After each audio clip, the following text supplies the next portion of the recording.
DELCIA Lopez and 25 other members of the Guarani-Kaiowha indigenous tribe have resorted to living here on the side of a rural highway.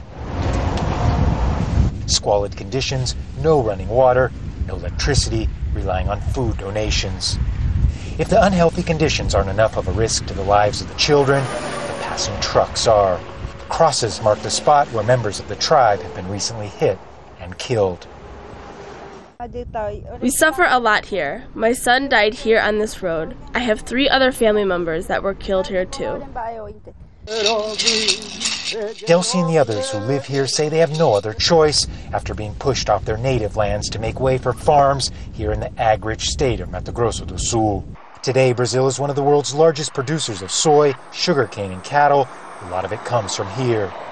The expansion of industrial-sized farms has fueled Brazil's commodities-driven economic growth in recent years, but it's also brought land conflicts between indigenous people and farmers who settled here decades ago.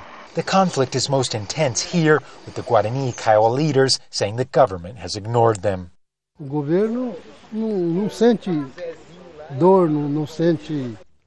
government doesn't feel our pain, doesn't feel our suffering, and doesn't go hungry like we do.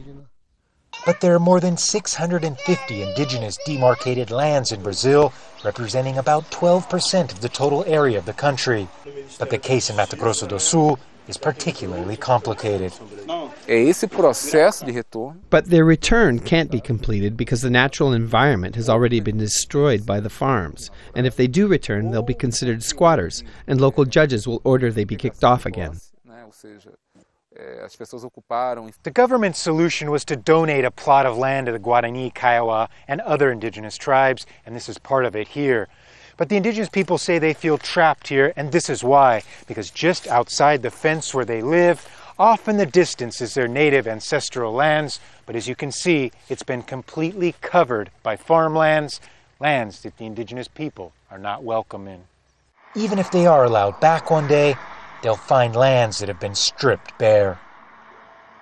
But for DELCIA Lopez and others, it's still the lands they want back for themselves, still the place they call home.